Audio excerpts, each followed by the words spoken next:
Political prosecution may be coming soon, as Donald Trump has threatened to weaponize the DOJ against anyone who attempts to assassinate him. What could this mean for the future of our democracy?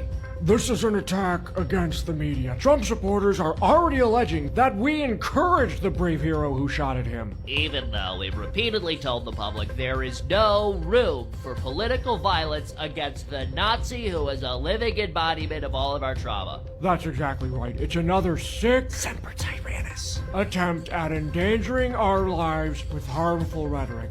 No one in the press is encouraging violence. That's right, and we still have no idea why the assassination attempt occurred. In fact, our network released this statement earlier today. We are unable to confirm the shooter's motive, as there are too many reasons to kill the former president. The statement goes on to say, these range from saving democracy to the former president simply having a shootable face. Exactly. The idea that we're encouraging this is simply a lie. A baseless smear. For more information, we go live to our on-the-ground reporter who's within Trump's vicinity now. Thank you, Mac. The former president seems to be incredibly agile.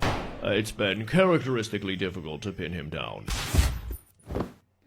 Dang it. Has there been any word from the intelligence community about this attack? Yes, as a matter of fact, I'm here with CIA agent Charles Ramirez right now.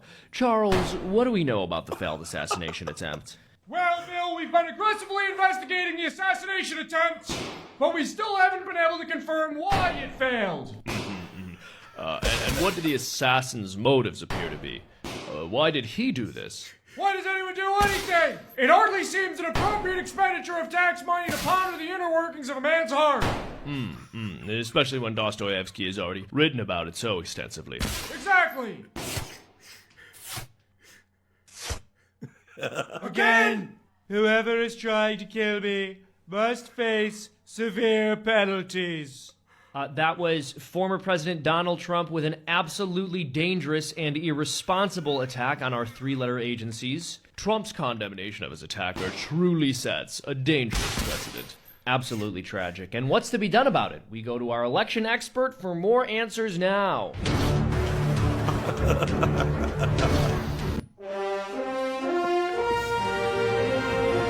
Oh my goodness. Okay, we got to talk about this one.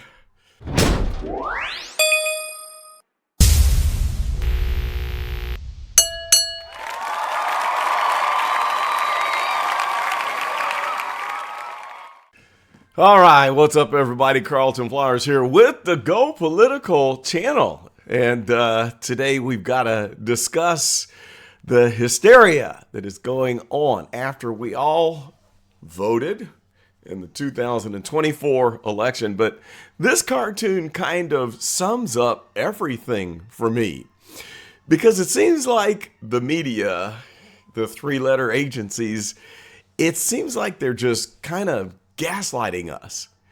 I told a story some time ago on a previous video where I'm on this trip with the church, and we're in the church van, and there's like 3 rows of seats, and I'm sitting here, and my buddy Byron is sitting next to me, and then his little brother, the one who is just like, oh man, he was something else. Colby was just, he was a rambunctious kid. He was just bad. I mean, he grew up, he's a great guy. He's a war veteran, as a matter of fact, decorated. All 3 of the Murray brothers, shout out to them, Byron, Steve, and Colby. They're all decorated war veterans. So Colby was maybe in 5th grade or so, and he's sitting behind me. And so I'm just sitting there talking to Byron, and all of a sudden, I get smacked in the back of my head. And it was pretty hard. And I turn around, I was like, what? Colby, why did you smack me like that? Then he goes, what are you talking about? Nobody hit you. So I turn around, I'm talking to Byron, and all of a sudden, I get smacked again. I turn around, I'm like, Colby, cut it out. Why are you hitting me? And then he says, what are you talking about? Nobody hit you. Why are you blaming me for things that I didn't do? So then I'm like, whatever. So I go back to talking to Byron, and all of a sudden, I get smacked so hard, it almost made me see stars. And I turn around like, Colby, what are you doing? Cut it out.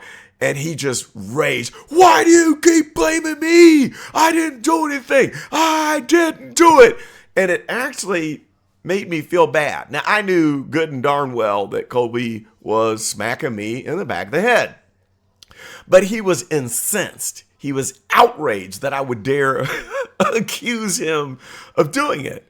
And so Kobe was just being Kobe, having fun and antagonizing me because we were bored on this long road trip, this church trip. And he was playing the part pretty good, where he was the aggressor, but then he would become the victim when I caught him doing what he was doing. And does that not fit perfectly with what we're seeing right now? So here you saw in the cartoon, the news media actually has the guns and they're trained on Trump. They're shooting the bullets and they're talking about the fact that, yeah, these people are out there trying to assassinate the former president. And they're the ones that are doing it. And then, of course, when he speaks afterwards and says that I will put anyone in jail who's tried to shoot me, anyone making an attempt on my life will be brought to justice. But then that becomes the act of aggression. And so he's the one that we're going to vilify now, should he dare to put anybody on trial for trying to end his life. And that is kind of a microcosm of what we're seeing right now, where all of the liberals, well, not all, but there's a good portion of people that are out there losing their ever loving minds. I was just watching a video today. A good friend of mine, very educated, very brilliant person who's a computer programmer, she goes into this cost-laden tirade, going bananas, saying that she's got to tell her daughter that she has no future and that there's no country out there for her now because they have taken over. And what am I supposed to tell my granddaughter? And she's just enraged, almost to tears, dropping F-bombs. I mean, cussing, spitting, mad as heck. And then I started to think about that. I got two granddaughters who live in the great state of Texas, and I was thinking about them and their bright future. And then my reaction to my friend who was telling us that she didn't know how to tell her granddaughter that she now doesn't have a future and doesn't have a country and doesn't have a voice and all her rights have been taken away. I thought, well, how about don't tell your granddaughter that because it's not true. Why don't you tell your granddaughter that she can do anything that she sets her mind to, and that she's not a victim, she's a victor, and that she is smart just like her grandmother, and that you expect her to be successful in everything that she does. She can make a difference, and she does have a voice. Because that's what I would tell my granddaughters. Just because Donald Trump got elected doesn't mean that they aren't going to be able to accomplish anything that they set out to accomplish. Their goals aren't going to change. My goals aren't going to change. And we probably won't be able to notice a hill of beans difference once January 20th happens. Walk down the street, walk around the neighborhood, go to the grocery store, run your businesses. You're probably not going to notice any difference at all. Well, there might be a few differences. Gas might come down. Inflation might slow up a little bit. The economy might turn around. Not to say that that's because of Donald Trump, because the economy goes in cycles. And we like to blame all bad things on the opposite party. And so the Republicans are going to blame anything negative on the Biden administration, much in the same way that Kamala Harris and Joe Biden right now blame inflation and everything that's going on bad today. Well, that was Trump's fault because it took them 3.5 years to get all that under control. And just like Sleepy Joe Biden said, well, the good things are just now kicking in. It takes a while for all this stuff to take place.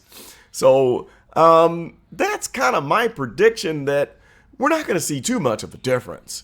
But what we see here, it's mass hysteria and this so-called parallel universe where everyone's rights are taken away and the military is going to be turned on the government and racism will be rampant and no one has rights.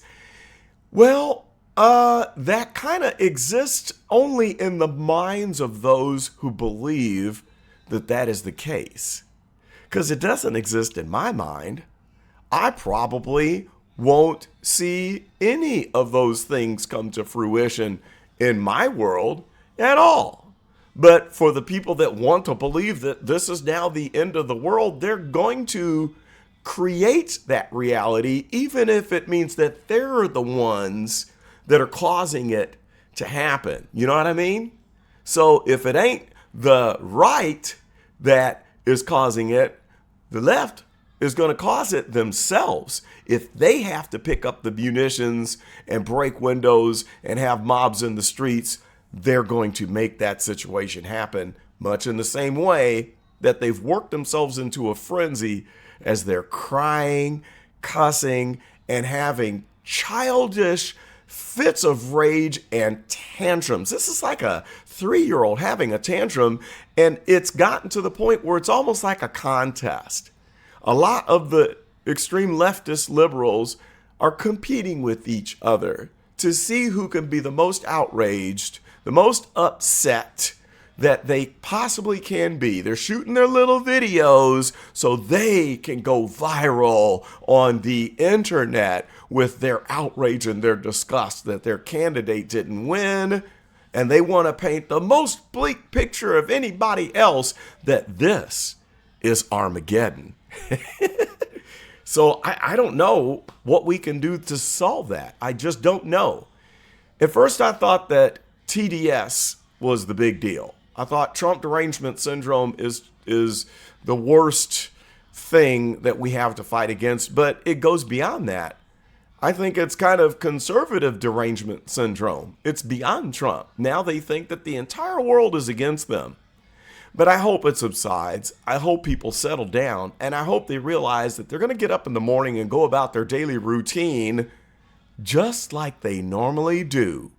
Despite the fact that some of these liberals are saying, how am I supposed to go to work and pretend like a ruthless dictator didn't just take over the world? Well, you go to work, you do your job, and you put all of that crazy, demented ideology, conspiracy talk, you put it out of your mind. That's how you do it. Let me know how you like this cartoon. And are you a leftist liberal in meltdown mode? Do you think it's the end of the world? Or are you in the middle, an independent, where you're observing this and you think it's hysteria? Or are you on the right, observing this, wondering what in the heck is going on in these people's minds? Everything is going to be okay, folks. Let's do what Jesse Jackson said and keep hope alive. That's all I got for this one. This is Carlton, and I am out.